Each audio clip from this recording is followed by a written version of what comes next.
आज से अब हम इसमें बात करने वाले रहेंगे डिजाइन ऑफ शियर रेनफोर्समेंट का। ठीक है, तो देखते हैं यहां पर हम डिजाइन ऑफ शियर रेनफोर्समेंट।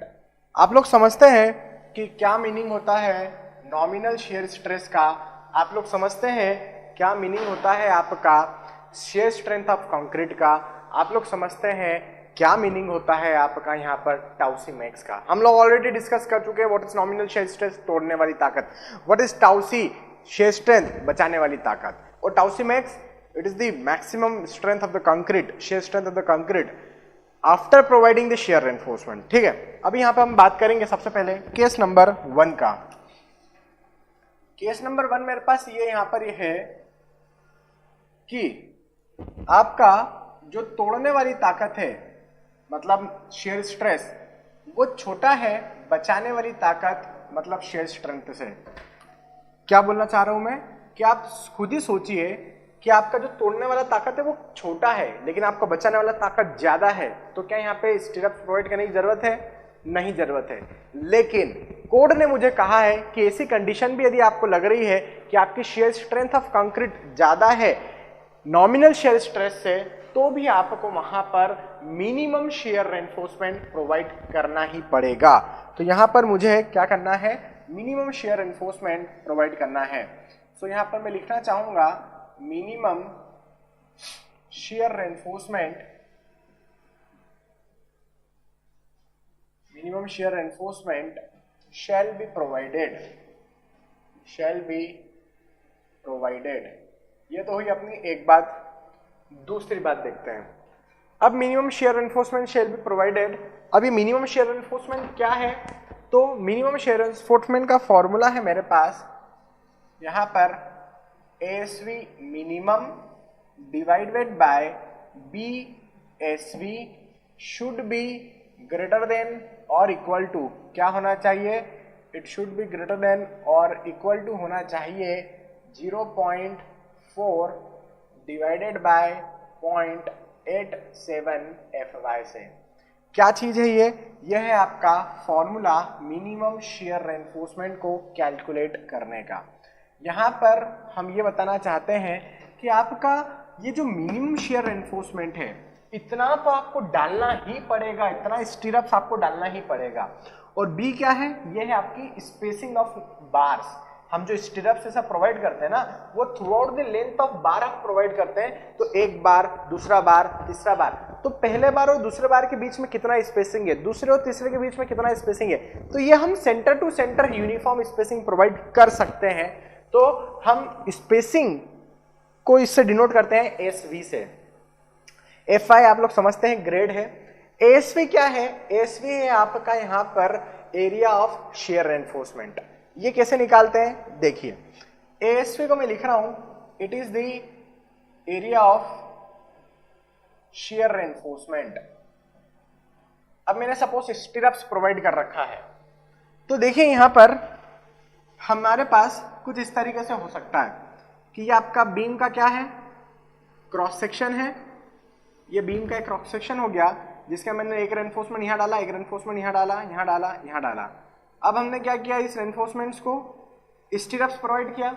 स्टीरअप्स हम कैसे प्रोवाइड कर रहे हैं? यहां पर स्टीरअप्स हमने यहां पर कुछ इस तरीके से प्रोवाइड किया है। ये देखिए, ये हमने यहां पर स्टीरअप्स डाल रखे हैं। अब जब हमने यहां पर स्टीरअप्स डाला तो आप एक बात सोचिए कि यहां पर इसको बोलते हैं हम टू लेग्ड स्टीरअप्स। क्या नाम देते हैं हम इसका? To legged स्टीरअप्स। अब ये टू लेग्ड स्टीरअप्स क्यों हो गया है? यहां पे इसका नाम दिया है हमने टू लेग्ड। क्यों? क्योंकि यहां पर इसके आप देख सकते हैं कितने लेग्स हैं। लेग्स 1 2, यहां पर 1 लेग है, सेकंड लेग है, तो एक शेयर फोर्स का वैल्यू ये इधर से ले लेगा, दूसरे का इधर से ले लेगा।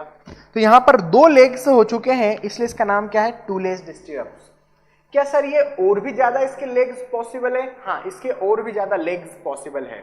कैसे? देखिए यहां पर मैं बात करूं 4 लेग्ड स्टीरअप्स का, कुछ इस तरीके से। ये है मेरे पास सपोज एक बीम है जिसके अंदर मैंने 1 2 3 4 रेनफोर्समेंट डाल रखे हैं, 1 2 3 4 रेनफोर्समेंट कुछ इस तरीके से डाल रखे हैं।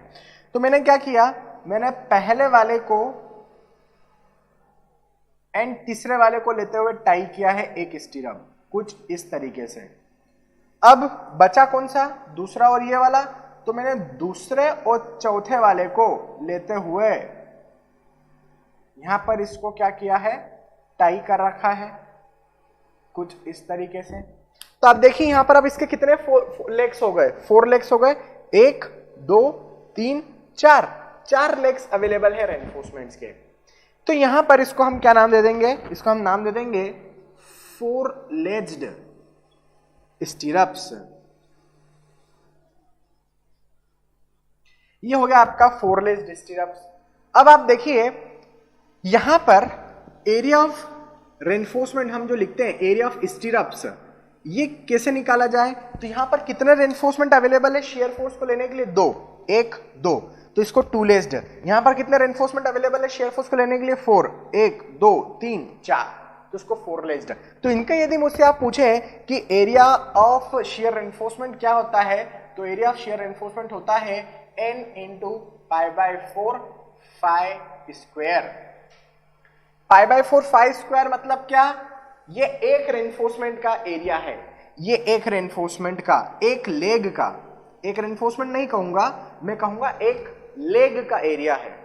तो ऐसे कितने लेग है मेरे पास, 1 2 3 4, तो उसमें नंबर ऑफ लेग्स का मल्टीप्लाई करना है। मतलब क्या है कि n जो यहां पर है वो है आपका number of legs, number of legs. यदि मैं कह रहा हूं मेरे पास 2 लेग्स है, सो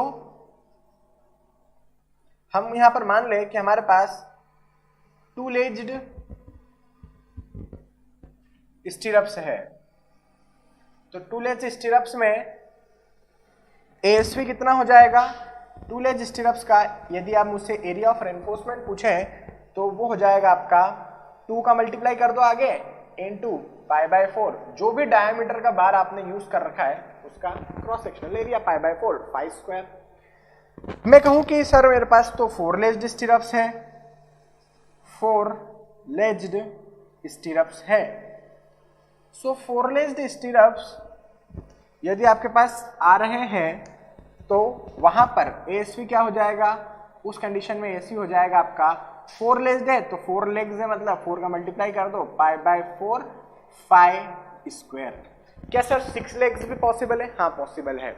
जब भी आप हाई राइज बिल्डिंग डिजाइन करते हैं, या मैं स्पेशली कहूं आपको कि आप अर्थक्वेक रेजिस्टेंट डिजाइन करते हैं बिल्डिंग्स का, तो वहां पर पॉसिबिलिटी होती है कि हमें 4 लेग्स या 6 लेग्स स्टीरअप्स प्रोवाइड करने का मौका मिले, क्योंकि वहां पर जो स्टीरअप्स रिक्वायर्ड होते हैं वो बहुत ज्यादा नंबर ऑफ स्टीरअप्स रिक्वायर्ड होते हैं। तो अब एकदम स्टीरअप्स को पास तो नहीं डाल सकते चिपका के कि ज्यादा स्टीरअप्स रिक्वायर्ड है, तो हम वहां पर फिर 4 लेग्ड या 6 लेग्ड स्टीरअप्स प्रोवाइड करते हैं, है ना, जिससे हम कम से कम जगह में ज्यादा से ज्यादा स्टीरअप्स को प्रोवाइड कर सकें।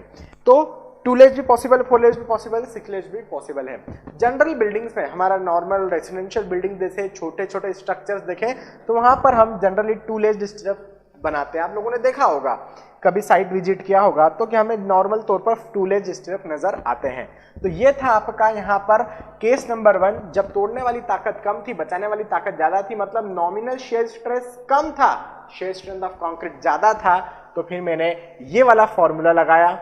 एएसवी मिनिमम मैंने कहा कि मैं सपोज 2 लेग्ड स्टीरअप डाल रहा हूँ 8 mm डायमीटर का, तो इसका एरिया आपको पता लग जाएगा 2 legged stirrup 2 into π/4 8 mm square. यहां से एएसवी मिल गया, ये एएसवी यहां पुट करो।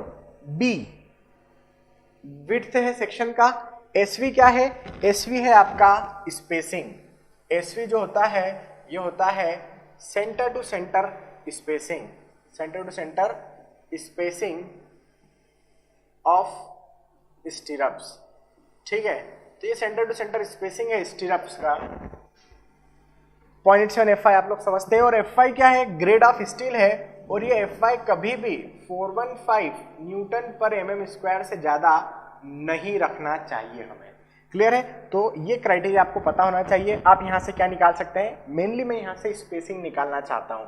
सब कुछ चीजें पता थी मुझे, सिर्फ मैंने स्पेसिंग निकाल दिया कि यदि भले ही मेरी शेयर स्ट्रेंथ ज़्यादा है फिर भी मुझे अपने स्टिरप्स डालना पड़ेंगे हमारे बीम में, और वो सेंटर टू सेंटर कितने डिस्टेंस पर डालना है वो स्पेसिंग हमने यहाँ पर निकाल दी है केस नंबर 1 में। आगे बढ़ते हैं, बात करेंगे केस नंबर 2 का। तो केस नंबर 2 यहाँ पर देखते हैं, जैसे कि आप लोगों ने देखा केस नंबर 1 क्या था, टाउ भी छोटा था टाउ सी से। तो मैं मानता हूँ केस नंबर 2 में कि भैया केस नंबर 2 एक ऐसा केस है जिसके अंदर आपका टाउ भी जो है वो बड़ा हो चुका है, किससे, टाउ सी से। लेकिन साथ ही साथ मैं एक और चीज लिखना चाहूंगा, और वो मैं ये लिखना चाहूंगा कि आपका जो टाउ वी है वो छोटा भी है टाउ सी मैक्स से। टाउ सी से तो बड़ा हो गया लेकिन टाउ सी मैक्स से क्या है, छोटा है। आप लोग समझते हैं कि टाउ सी क्या है, टाउ सी वो शेयर स्ट्रेंथ ऑफ कंक्रीट है जो सिर्फ टेंशन जोन में स्टील रेनफोर्समेंट डालने के बाद हमें कंक्रीट में मिला है। क्या बोल रहा हूं, टेबल नंबर 19 आप ओपन करेंगे IS 456-2000 के अंदर, तो वहां पर हमें देखने को मिलेगा कि आपका जो टाउसी है, मैं पहले भी बता चुका हूं कि आपका टाउसी जो है वो percentage of steel reinforcement and grade of concrete पर डिपेंड करता है। तो आपने जितना लॉन्गिट्यूडिनल रेनफोर्समेंट डाल रखा था बीम में, बॉटम में, एंड जितनी ग्रेड ऑफ कंक्रीट प्रोवाइड करी थी अपने बीम में, उसके हिसाब से जो शेयर स्ट्रेंथ आ रही है टाउ सी वो कम है अप्लाइड शेयर स्ट्रेसेस से। तो ऐसी कंडीशन में आपको क्या करना होगा, आपको शेयर स्टिरप्स डिजाइन करने होंगे। So I want to write design shear reinforcement. आपको शेयर रेनफोर्समेंट क्या करना है, डिजाइन करना है। अब शेयर रेनफोर्समेंट डिजाइन करना है तो कितने फोर्स के लिए करना है, क्या इस टाउवी को रजिस्ट करने के लिए करना है क्या, नहीं। ये टाउवी का, यदि मैं कहूं कि टाउवी इतना सारा आ रहा है तो इतना सा पार्ट टाउसी ऑलरेडी रजिस्ट कर चुका है, अभी जो बचा हुआ पार्ट है ना वो हमें रजिस्ट करना है। Are you getting my point. मैंने क्या किया, डिजाइन शेयर एनफोर्समेंट किसके लिए करें, तो देखिए VU क्या था हमारा, अप्लाइड शेयर फोर्स। यहां पर मैं लिखूंगा it is your applied shear force. ये है टोटल शेयर फोर्स जो आ रहा था किलो न्यूटन में सपोज, जहां पर VU का जो वैल्यू है वो कितना है, टाउ वी इंटू BD है। This is my expression number 1 I can से।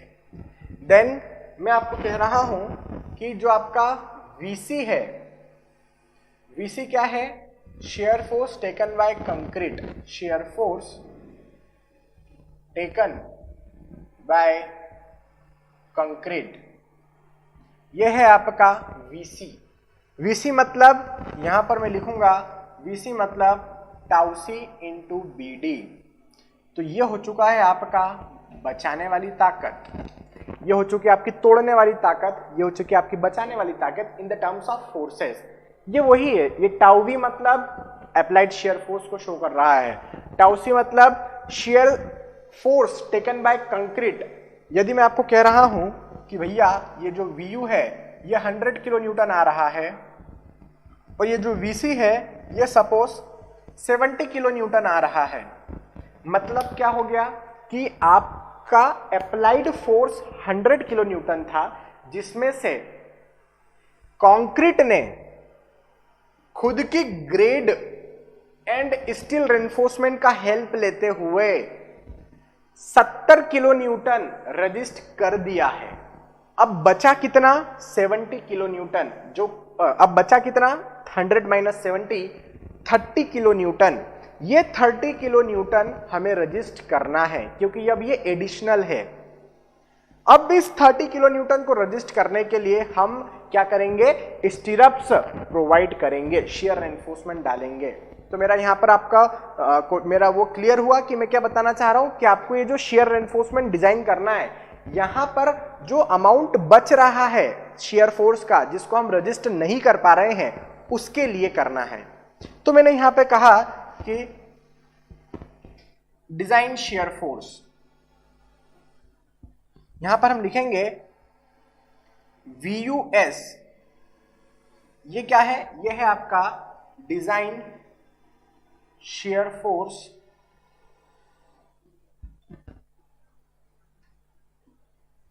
taken by stirrups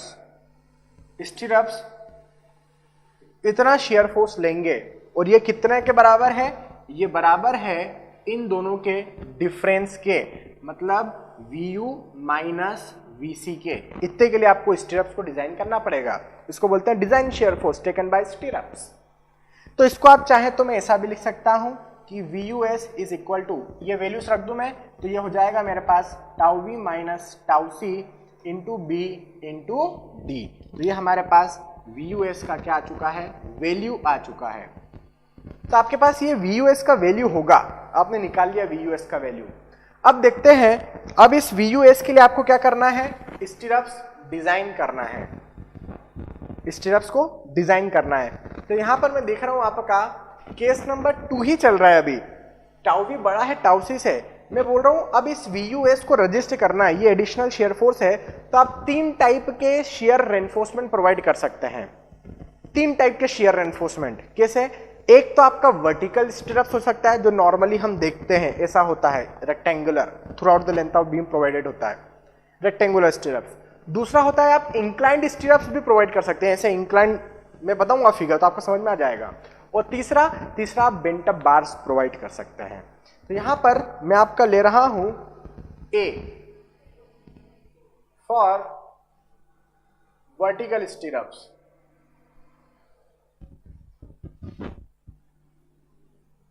यदि हम वर्टिकल स्टीरअप्स की बात करें तो वर्टिकल स्टीरअप्स के लिए IS 456-2000 के अंदर हमें Vus का ये वैल्यू दिया गया है, और ये Vus कितना दे रखा है, 0.87 Fy ASV into D divide bye spacing SV, ये दे रखा है फॉर्मूला। हम यहां से स्पेसिंग SV निकाल सकते हैं क्या, बिल्कुल निकाल सकते हैं। Spacing will be equal to 0.87 Fy ASV into D divide by SV। यह हमने यहां पर क्या कर दिया, ये हमने एक फॉर्मूला बना दिया स्पेसिंग निकालने का। सेंटर टू सेंटर स्पेसिंग है ये आपके रेनफोर्समेंट बार्स की।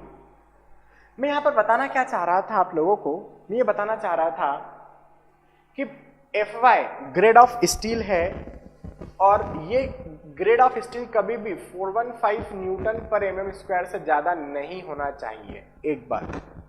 दूसरी बात, आपका ASV क्या है, ASV है आपका एरिया ऑफ स्टीरअप्स, जो कि हम कितना लेते हैं, हम पहले भी देख चुके हैं। केस नंबर 1 में हम लेते हैं n इंटू π/4 φ²। ये होता है आपका n, जहां पर number of स्टीरअप्स, number of legs, कितने नंबर ऑफ लेग्स है आपके स्टीरअप्स में। बात करें SV का, तो SV है आपका सेंटर टू सेंटर स्पेसिंग, यहां पर Vus आएगा। SV क्या है, SV है आपकी सेंटर टू सेंटर स्पेसिंग, किसका, स्टीरअप्स का, centre to centre spacing of vertical stirrups, vertical stirrups. तो यहां पर देखो ये वर्टिकल स्टीरअप्स प्रोवाइड कैसे करना है आपको, कैसे दिखते हैं ये वर्टिकल स्टीरअप्स, उसकी बात करते हैं हम। आपने सबसे पहले क्या किया, आपने सबसे पहले Vu निकाला, उसके बाद आपने Vc निकाला। आपने देखा Vu ज्यादा आ रहा है, Vc कम आ रहा है, तो फिर मैंने Vus निकाल दिया। Vus को यहां पर कुछ एक वैल्यू मिली होगी आपको किलो न्यूटन में या न्यूटन में, वो वैल्यू उठा के मैंने यहां पे इस फॉर्मूले में Vus की जगह यहां पर रख दिया और स्पेसिंग mm के अंदर निकाल दी। D आपका इफेक्टिव डेप्थ हो गया। अब स्पेसिंग निकाल दी, तो अब हम यहां पर क्या करेंगे, यहां पर हम प्रोवाइड कर देंगे आपकी, यदि कोई एक सिंपली सपोर्टेड बीम है कुछ इस तरीके से, तो आपके जो वर्टिकल स्टीरअप्स मुझे प्रोवाइडेड होते हैं वो कुछ इस तरीके से हम प्रोवाइड करते हैं कि आपका क्या है, टेंशन स्टील रेनफोर्समेंट है। तो यहां पर आपने कुछ इस तरीके से वर्टिकल स्टीरअप्स प्रोवाइड कर रखे हैं, ये वर्टिकल स्टीरअप्स।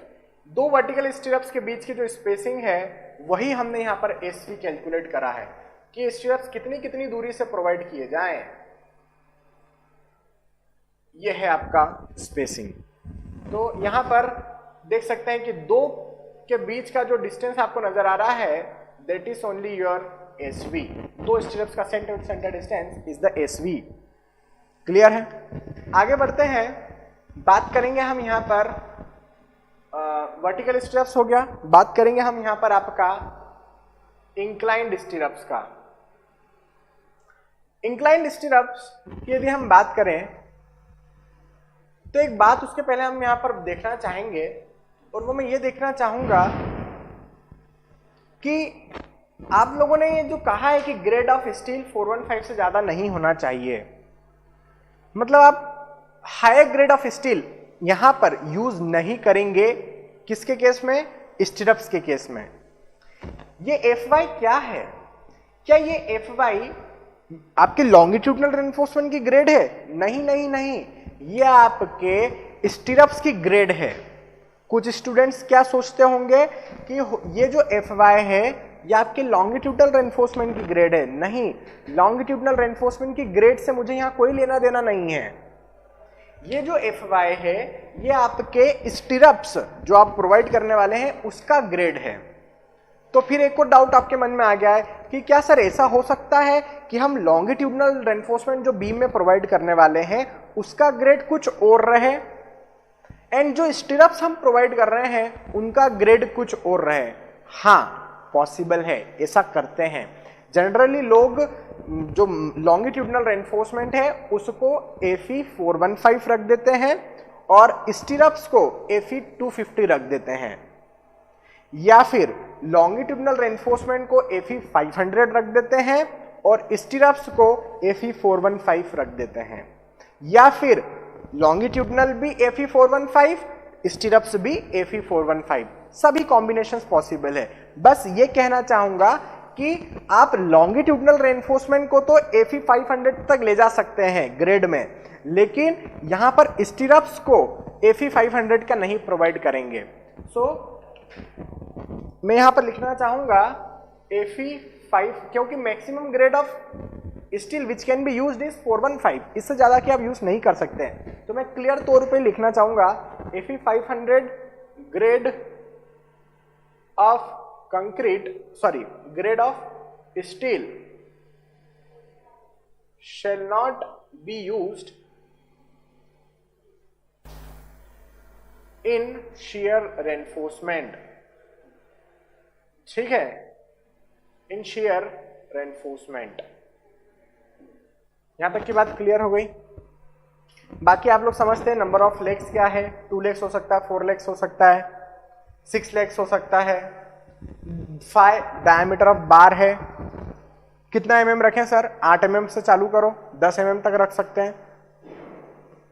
इस स्टीरअप्स की मैं बता 8 mm रख सकते हैं, 10 mm रख सकते हैं, 12 mm रख सकते हैं। लेकिन जनरल प्रैक्टिस में जो डायमीटर ऑफ स्टीरअप्स है वो डायमीटर ऑफ लॉन्गिट्यूडनल रेनफोर्समेंट से बड़ा नहीं होना चाहिए। क्लियर? अब बात करते हैं हम यहां पर हमारा next, which is B, inclined stirrups।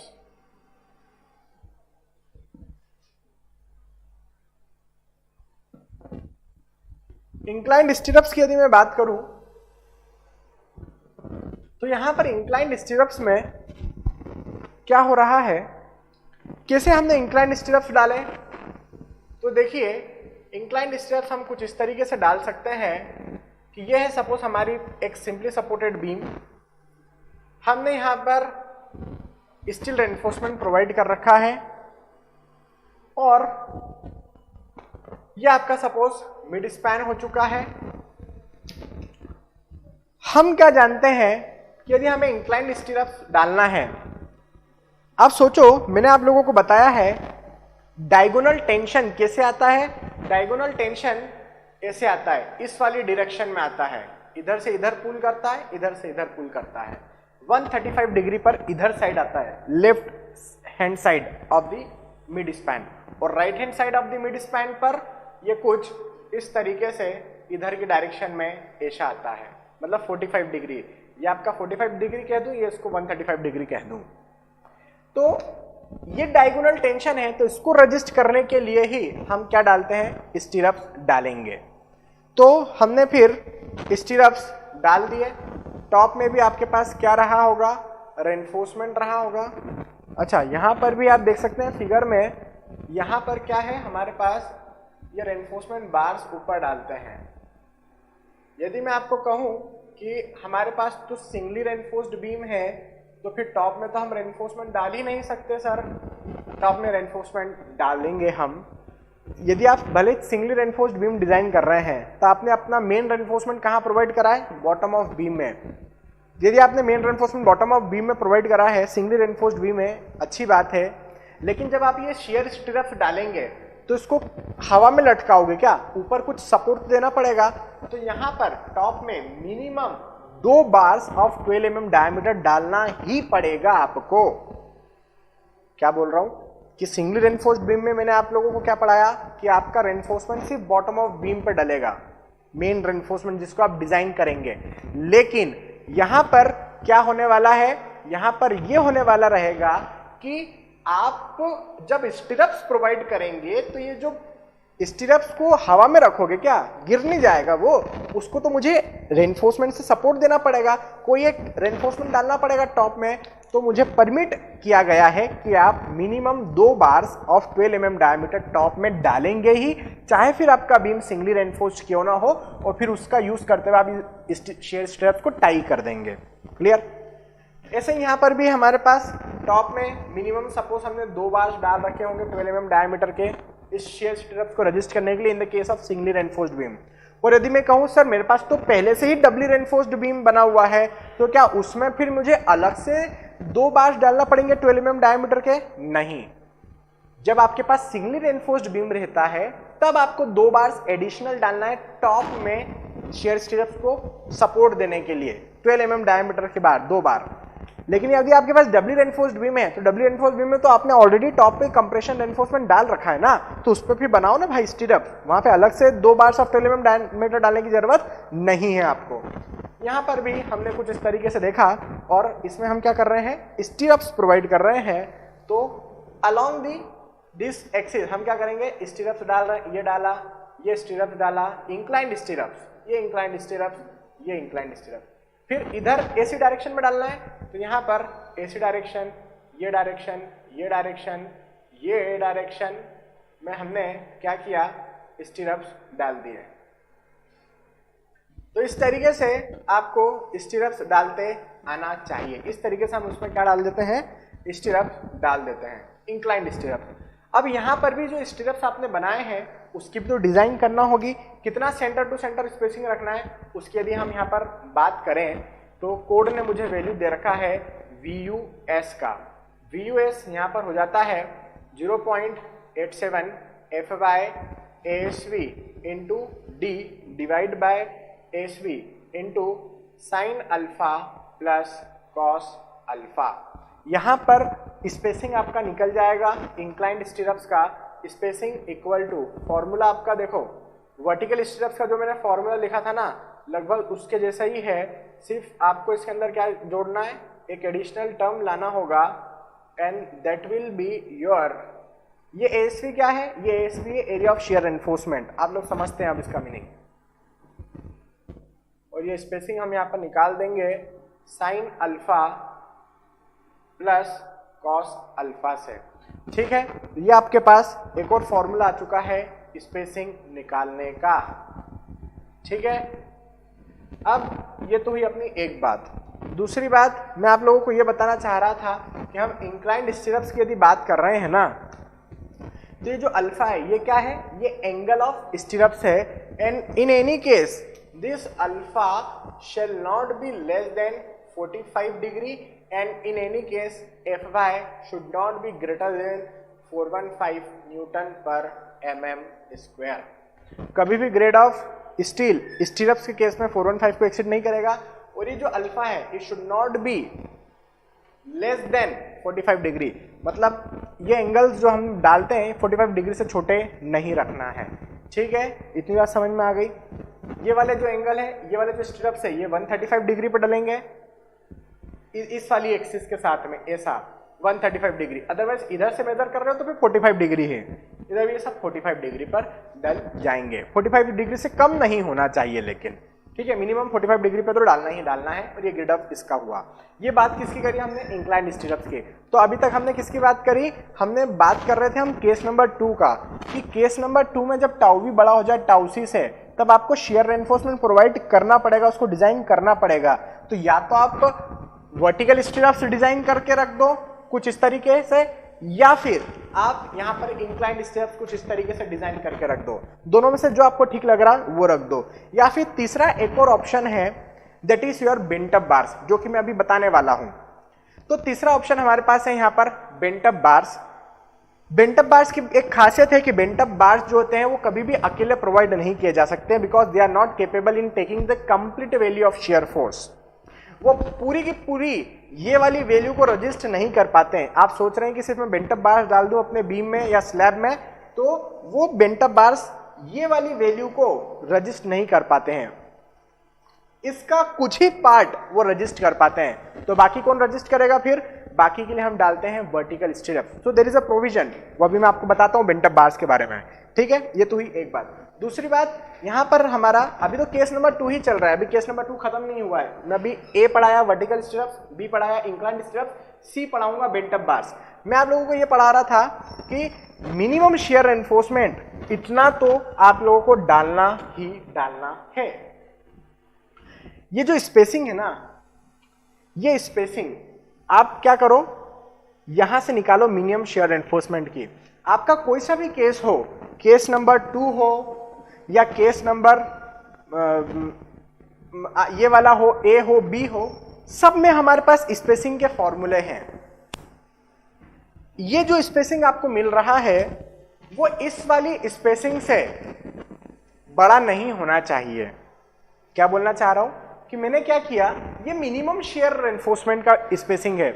आपको हर एक केस में इससे ज्यादा स्पेसिंग नहीं रखना है, क्योंकि इतना तो स्पेसिंग हम डालेंगे ही डालेंगे। मेरा कहने का मतलब क्या है? मेरा कहने का मतलब यह है कि भैया आपका टाउ भी लेस देन टाउ सी हो गया है, अच्छी बात है। आपको ये वाला फॉर्मूले का यूज करते हुए स्पेसिंग निकाल के ये बनाना है, अच्छी बात है। मैं बोल रहा हूं फिर भले आपके पास ये वाला केस आ जाए, ये आ जाए, वो आ जाए, कुछ भी आ जाए, यहां से मैंने एक स्पेसिंग निकाला। मेरे पास सपोज मुझे वर्टिकल स्टेप डिजाइन करना था अंडर द केस 2। मैंने देखा कि मुझे यहां से जो वैल्यू मिला है स्पेसिंग का, वो वैल्यू मिल रहा है मुझे सपोज 200 mm। क्या मैं यही प्रोवाइड कर दूंगा सीधे यहां पर सेंटर टू सेंटर? नहीं, मैं अभी आने वाले टाइम में आपको क्राइटेरिया पढ़ाने वाला हूं कि कितनी मैक्सिमम स्पेसिंग प्रोवाइड की जा सकती है। क्योंकि आप जितना दूर दूर रेनफोर्समेंट डालोगे, एक स्टेप्स यहां डाला, दूसरा यहां डाला, तीसरा वहां डाला, मतलब जितना दूर दूर डालोगे उतना कम आप शियर रेनफोर्समेंट डाल रहे हो। और जितना पास पास स्पेसिंग रखोगे, जितनी कम स्पेसिंग रखोगे, मतलब उतना ज्यादा शियर रेनफोर्समेंट आप डाल रहे हो। दूर दूर स्पेसिंग कम शियर रेनफोर्समेंट, पास पास स्पेसिंग ज्यादा शियर रेनफोर्समेंट। तो मैं ये बोल रहा हूं कि सपोज यहां से मुझे वैल्यू मिली 200 mm की, एंड यहां से इस फॉर्मूले से सपोज मुझे स्पेसिंग मिल रहा है 120 mm का। तो आपको क्या करना है, आपको फिर चाहे आप वर्टिकल स्ट्रिप डिजाइन कर रहे हो, चाहे फिर आपके पास केस नंबर 2 हो, आपको 120 mm डालना पड़ेगा। क्योंकि ये क्राइटेरिया सिर्फ टाउ भी लेस देन टाउ सी के लिए ही नहीं है, ये पूरे शियर रेनफोर्समेंट के लिए है। आप कोई से भी केस में हो, केस नंबर 1 में हो, केस नंबर 2 में हो, या आने वाले और भी कोई केस होगा उसमें हो, कोड कहता है इतना मिनिमम शियर रेनफोर्समेंट डालना ही डालना है। इतना मिनिमम शियर रेनफोर्समेंट मतलब क्या? इतनी स्पेसिंग रखना है। यहां पर आप ज्यादा स्पेसिंग रख देंगे, 200 mm रख दोगे, मतलब आपने दूर दूर रख दिया, मतलब आपने कम शियर रेनफोर्समेंट डाला है। समझ रहे हैं? मैं बोल रहा हूं आपने 200 mm स्पेसिंग रख दिया, मतलब आपने कम शियर रेनफोर्समेंट डाला है। और कोड क्या कहता है? कि मिनिमम इतना शेयर रेनफोर्समेंट तो डालो ही, और यदि कोड को फॉलो करना है इतना मिनिमम शेयर रेनफोर्समेंट डालना है तो फिर आपको 120 mm डालना पड़ेगा। क्लियर? यदि इसका वैल्यू मुझे आ गया 250 mm और यहां पर मुझे मिल रहा है 200 mm, तो फिर मैं सर किसको रखूं? ऑफ कोर्स इसको रखो। आपको हमेशा मिनिमम स्पेसिंग रखना है। आपको वर्टिकल स्ट्रिप डिजाइन करने का मौका मिला जब टाउ भी बड़ा हो गया टाउ सी से, तो मैंने स्पेसिंग निकाल के देखा, एक बार इस फॉर्मूले से, एक बार वो वाले मिनिमम शेयर रेनफोर्समेंट क्राइटेरिया से। आप ये बिल्कुल मत सोचिए कि ये जो मिनिमम शेयर रेनफोर्समेंट का ये फॉर्मूला है वो सिर्फ केस नंबर 1 पर ही सूटेबल है, ऐसा बिल्कुल नहीं है। ये जो फॉर्मूला है ये मिनिमम शेयर रेनफोर्समेंट का फॉर्मूला है। आपके पास चाहे कोई सा भी केस हो, ये वाला हो, ये वाला हो, या और भी कोई केस हो, इतना मिनिमम शेयर रेनफोर्समेंट डालना ही डालना है। तो फिर मैंने क्या देखा कि यहां पर जो स्पेसिंग आ रही थी 250 mm की आ रही थी मिनिमम शेयर रेनफोर्समेंट, यहां पर जो स्पेसिंग आ रही थी 200 mm की आ रही थी। मतलब आपके शेयर रेनफोर्समेंट आपको इसमें ज्यादा डालने का मौका मिल रहा है। कम कम स्पेसिंग है, जब कम कम स्पेसिंग रहता है तो ज्यादा शेयर रेनफोर्समेंट डालते हैं हम, राइट? तो यहाँ पर ज्यादा शेयर रेनफोर्समेंट डल रहा है वर्टिकल स्टिरअप्स में, तो फिर मैं 200 mm को एडॉप्ट करूंगा और 200 mm अपनी स्पेसिंग रखूंगा। क्लियर है? तो यही मैं यहाँ पर बताना चाह रहा था। हालांकि अभी आप लोगों को हो सकता है इतनी बेसिक लेवल पे क्लियर ना हुआ हो, लेकिन डरने की कोई बात नहीं है। जैसे जैसे आगे बढ़ते जाएंगे हम इस लेक्चर में शेयर रेनफोर्समेंट में, आपको पूरी पिक्चर क्लियर हो जाएगी। क्लियर? तो यहाँ पर अभी मैंने आप लोगों को case number 1 and case number 2 बता दिया है। अभी आप लोग इतना लिख लो, डरो मत, क्योंकि मैं आपको आगे एक और पढ़ाने वाला हूँ स्पेसिंग का क्राइटेरिया, वहाँ पे आपको क्लियर हो जाना चाहिए। क्वेश्चन भी जब हम सॉल्व करेंगे तो आपको समझ में आ जाएगा कि अमित सर क्या बताना चाह रहे थे यहाँ पे। ठीक है, अभी सिर्फ इतना ध्यान रखो, केस नंबर 1 है तो ये रखना है, केस नंबर 2 है तो ऐसा मुझे करना है, वर्टिकल स्टिरअप्स डालना है केस नंबर 2 में तो ये करना है, इंक्लाइंड स्टिरअप्स डालना है केस नंबर 2 में तो ये करना है, और अभी नेक्स्ट में आपको बताऊंगा कि बेंट अप बार्स डालना है केस नंबर 2 में, that is your C number का केस बेंट अप बार, तो फिर हमें क्या करना है उसकी हम बात करने वाले हैं। तो जैसा कि हमने देखा कि आपका टाउ वी यदि बड़ा हो चुका है टाउ सी से, तो उसके अंदर फर्स्ट हमने क्या देखा था? फर्स्ट हमने देखा था कि आपको वर्टिकल स्टिरअप्स प्रोवाइड करना हो तो कैसे प्रोवाइड करोगे, आपको इंक्लाइंड स्टिरअप्स प्रोवाइड करना हो तो कैसे प्रोवाइड करोगे, कैसे डिजाइन करोगे, मतलब कैसे उसकी स्पेसिंग निकालोगे। अब थर्ड देख रहे हैं कि जब टाउ भी बड़ा हो जाए टाउ सी से, तो उस कंडीशन में यदि हमें बेंट अप बार्स प्रोवाइड करना है तो कैसे करेंगे, बेंट अप बार्स कैसे हम प्रोवाइड करते हैं। तो एक इंपॉर्टेंट बात मैं आप लोगों को ये बता दूं कि बेंट अप बार सिर्फ अकेले प्रोवाइड नहीं किया जाता है, उसके साथ में यदि आपको बेंट अप बार्स प्रोवाइड करना है ना तो हमेशा उसके साथ में वर्टिकल स्टिरअप्स प्रोवाइड करना जरूरी है। सिर्फ बेंट अप बार्स को अकेला आप प्रोवाइड नहीं कर सकते हैं, क्योंकि बेंट अप बार्स खुद अपने आप में पूरा शेयर रजिस्टर नहीं कर पाता है ना, इसलिए आपको उसके साथ में हमेशा वर्टिकल स्टिरअप्स डालना जरूरी है। एक बात। दूसरी बात, ये कितना रजिस्ट कर सकता है, तो मैं जानता हूं यहाँ पर जो बेंट अप बार्स होते हैं वो VUS, या मैं कहूं आपका VUS क्या हो जाएगा, यहाँ पर VUS हो जाता है आपका tau V minus tau C into BD। VU minus VC में निकालना है मैंने VUS। ये मेरा क्या है जिसके लिए मुझे शेयर रजिस्ट करना है, ये एडिशनल शेयर है जिसको हमें रजिस्ट करना है। तो ये जो एडिशनल शेयर है ना, ये दो पार्ट्स में यहाँ पर रजिस्ट होगा बेंट अप बार्स के केस में। Some portion will be registered by, है ना, बेंट अप बार्स यदि आप प्रोवाइड कर रहे हैं, so some portion is taken by bent up bars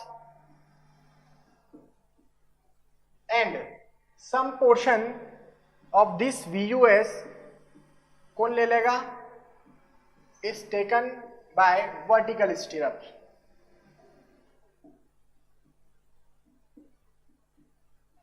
देखो मैंने आपको जब A पढ़ाया था, टाउ भी बड़ा है टाउ सी से, तो मैंने आपको A पढ़ाया था वर्टिकल स्टिरअप, इधर देख सकते हैं आप लोग क्या पढ़ाया था हमने वर्टिकल स्टिरअप्स में, ये मैंने लिखा हुआ था यहाँ पे वर्टिकल स्टिरअप्स।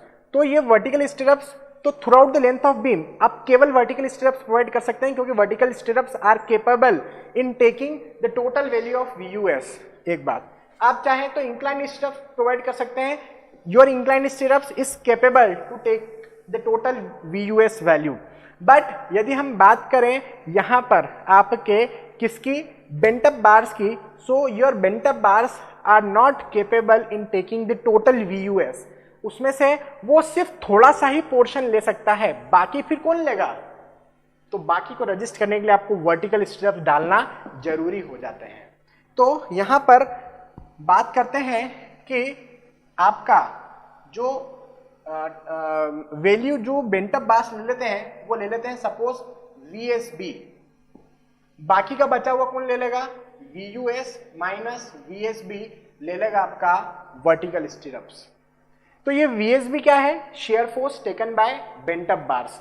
तो यहां पर हम लिखेंगे कि जो VSB है वो कितना है, कोड ने दे रखा है उसका value 0.87 FY/SB into sine alpha. ये वैल्यू कोड ने मुझे यहां पर दे रखी है। किसका है ये वैल्यू? VSB का। इसको हम क्या बोलते हैं? VSB को हम बोलते हैं शेयर फोर्स टेकन बाय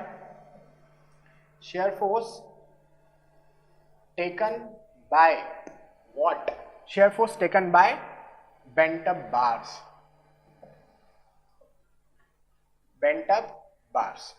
तो वो होता है आपका share force taken by bent up bars is VSB।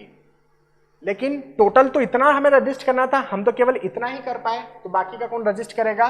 वो आपका वर्टिकल स्टिरअप्स रजिस्ट करेगा। तो यहां पर एक तरीका होता है वर्टिकल स्टिरअप्स को डिजाइन करने का। Vertical stirrups are design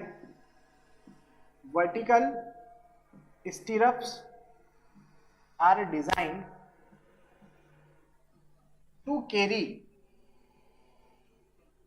carry the shear force equal to पहला नंबर, या ये जो वर्टिकल स्टिरअप्स है, या तो आप इस वैल्यू के लिए डिजाइन करेंगे VUS माइनस VSB के लिए, सो VUS माइनस VSB इसके लिए या तो डिजाइन करेंगे, या फिर आप डिजाइन करेंगे VUS डिवाइड बाय 2 के लिए। इन दोनों में से जो भी मैक्सिमम रहेगा equal to maximum of this 2 के लिए आप डिजाइन करेंगे। समझ रहे हैं क्या बोल रहा हूं? मैं बोल रहा हूं कि बेंट अप बार्स को कभी भी अकेला डिजाइन नहीं किया जा सकता, उसके साथ में आपको हमेशा वर्टिकल स्टिरअप्स प्रोवाइड करना पड़ेंगे।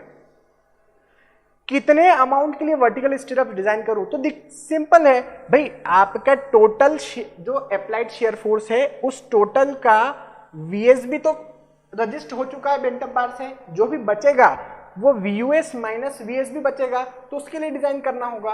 कोड बोलता है ठीक है VUS माइनस VSB भी लो, लेकिन VUS बाय 2 इन दोनों में से जो मैक्सिमम हो उसके लिए आप वर्टिकल स्टिरअप डिजाइन करो। कैसे? Let me give one example. कहां पर देता हूं ये एग्जांपल? ये आप लोगों को क्लियर हो गया है बेंट अप बार्स का पूरा पिक्चर। अब ये बेंट अप बार्स डालते कैसे हैं? ये बेंट अप बार्स कुछ इस तरीके से डालते हैं। मैं कहूं कि आपका ये बीम है, ये सिंपली सपोर्टेड बीम हो गया। आपने यहां पर क्या डाला? ये आपका मेन रेनफोर्समेंट था। मेन रेनफोर्समेंट से कुछ बार, क्योंकि सिंपली सपोर्टेड बीम में तो क्या होता है, सपोर्ट पर बेंडिंग मोमेंट 0 होता है, तो यहां से कुछ बार बेंड कर देते हैं इस तरीके से, यहां पर कुछ बार बेंड कर देते हैं कुछ इस तरीके से, तो इनको बोलते हैं बेंट अप बार्स। तो कितने number of bent up bars आपको प्रोवाइड करना है? या तो ये आपके मेन रेनफोर्समेंट को आप बेंड कर सकते हैं आगे ले जाकर, या फिर अलग से भी रेनफोर्समेंट डाल के इसे बेंड करके प्रोवाइड कर सकते हैं, जिनको हम बेंट अप बार्स कहते हैं। इनको आपको अकेले प्रोवाइड नहीं करना है, इनके साथ में हमें ये वर्टिकल स्टिरअप्स भी प्रोवाइड करना है। तो इसके साथ में हमने देखिए वर्टिकल स्टिरअप्स भी प्रोवाइड कर रखे हैं। ये कुछ नंबर ऑफ बार्स पूरे सपोर्ट तक ले जाते हैं हम, तो हमने यहाँ पर वर्टिकल स्टिरअप्स भी प्रोवाइड कर रखे हैं बेंट अप बार्स के साथ में through out the length of the beam.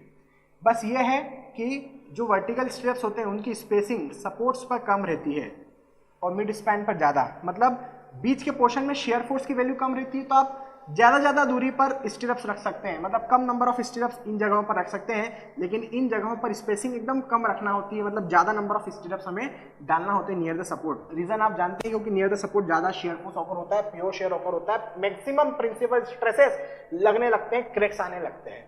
तो यहाँ पर ज्यादा शेयर स्टिरप्स डालना होते हैं, बीच में कम शेयर स्टिरप्स डालना होते हैं। बेंट अप बार्स भी आपको 45 डिग्री पर इधर, मतलब यहाँ पर 135 पर, यहाँ पर 45 डिग्री पर डालना होता है, क्योंकि इधर क्या हो रहा है 135 डिग्री पर मेजर प्रिंसिपल स्ट्रेस लग रहा है, जो कि इसको, ये बेंट अप बार्स को खींचने की कोशिश करेगा। तो यहाँ पर कंक्रीट को खींचेगा लेकिन खींच नहीं पाएगा, क्योंकि हमने स्टील डाल दिया है। तो यहाँ पर उसको रजिस्ट कर लेगा स्टील एक्शियल फोर्स को। यहाँ पर भी उस एक्शियल फोर्स को, जिसको हम डायगोनल टेंशन कहते हैं, उस डायगोनल टेंशन को क्या कर लेगा, आपका बेंट अप बार रजिस्ट कर लेगा। तो ये जो चीज है, इसको मैं एक एग्जांपल के थ्रू बता देता हूं। फॉर एग्जांपल मैं कहूं कि मेरे पास देखो, जो टोटल शेयर फोर्स आ रहा है, टोटल फैक्टर्ड शेयर फोर्स, वो 400 किलो न्यूटन है। ठीक है, मेरे पास जो शेयर स्ट्रेंथ ऑफ कंक्रीट है टाउ सी, उसमें मैंने बी और डी का मल्टीप्लाई करा, तो shear force taken by concrete आ गया सपोज 100 किलो न्यूटन। तो आपके पास VUS कितना आ गया होगा, VUS आ चुका है VU माइनस BC, मतलब tau B minus tau C into BD से 400 माइनस 100 300 किलो न्यूटन इतना आ चुका है। तो यहाँ पर यदि ये VUS आ चुका है, share force taken by concrete, VUS 300 kilo newton, तो इसका अब क्या करना है आपको, दो केसेस देखते हैं अपन। यहाँ पर केस नंबर 1 में देख रहा हूं, और मैं आपको बता रहा हूं कि आपका जो VSB है वो कितना है, 100 किलो न्यूटन है। और यहाँ पर मैं आपको कितना बता रहा हूं, केस नंबर 2 में आपका जो VSB है वो सपोज 50 किलो न्यूटन है। अभी पहले मैं इसको सॉल्व करता हूं। ये VSB क्या है, share force taken by bent up bars.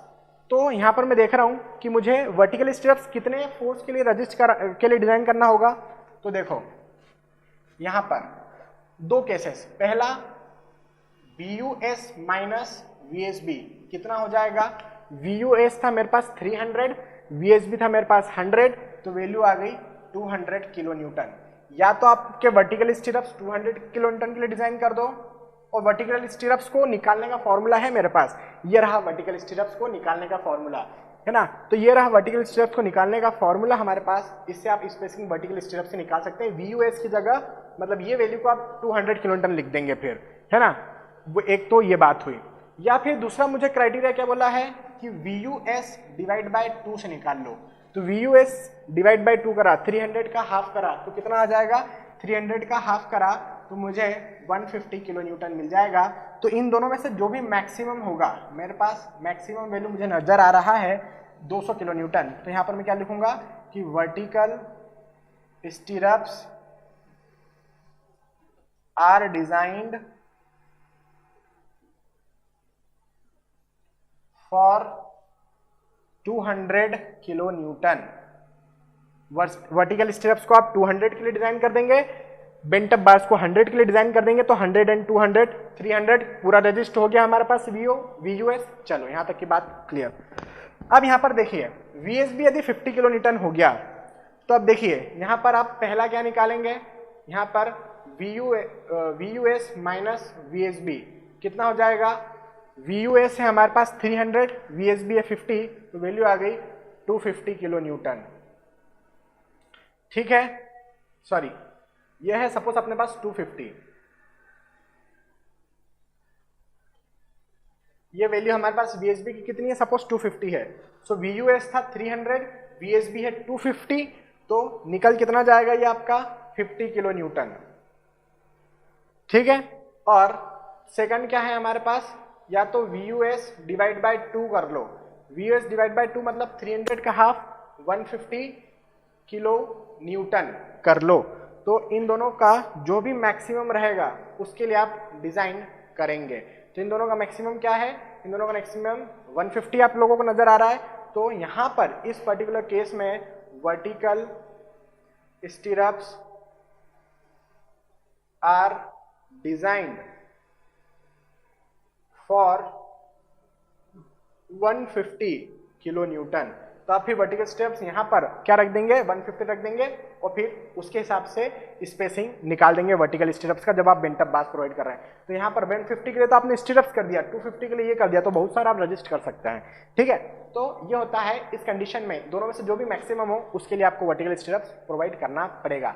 तो ये आपका था केस। कौन सा केस चल रहा था हमारे पास, टाउ वी बड़ा है टाउ सी से, केस नंबर 2 पढ़ा रहा था जिसके अंदर मैंने ए देखा वर्टिकल स्टीरअप्स, मैंने बी देखा इंक्लाइंड स्टीरअप्स, और मैंने फिर यहां पर आपका सी भी देखा, और सी क्या है आपका, सी है आपका बेंट अप बार्स, ठीक है। तो मैंने अब तक 2 केस देख लिए हैं।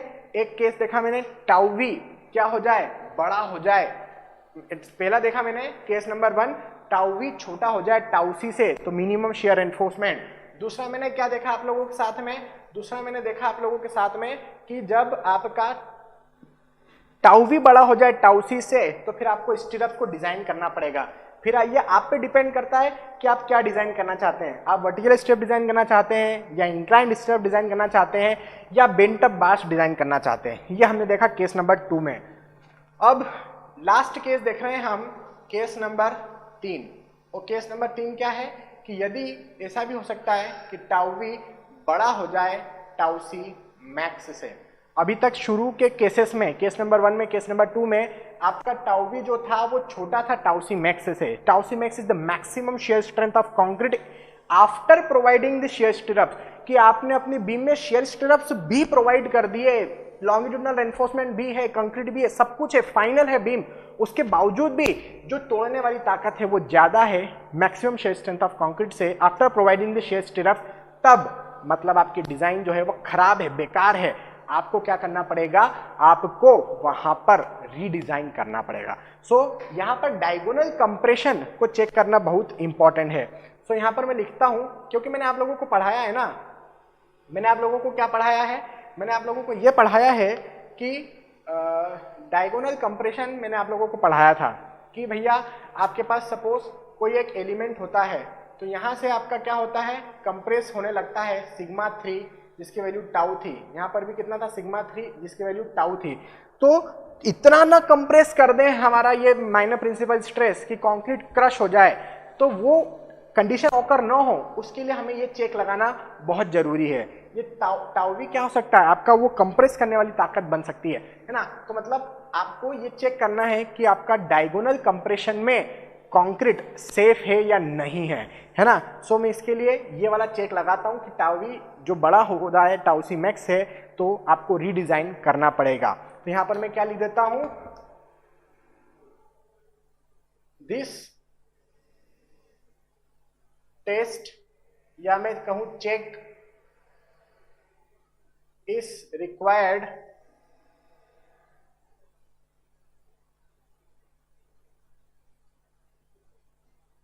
this check is required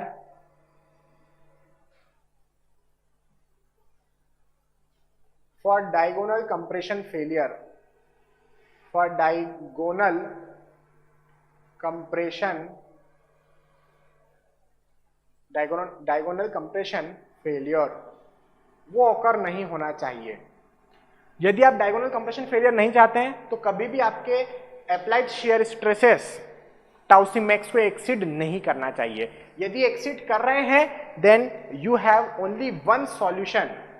क्या सॉल्यूशन है, if tau V is exceeding tau C max then you have to redesign your section, redesign this section.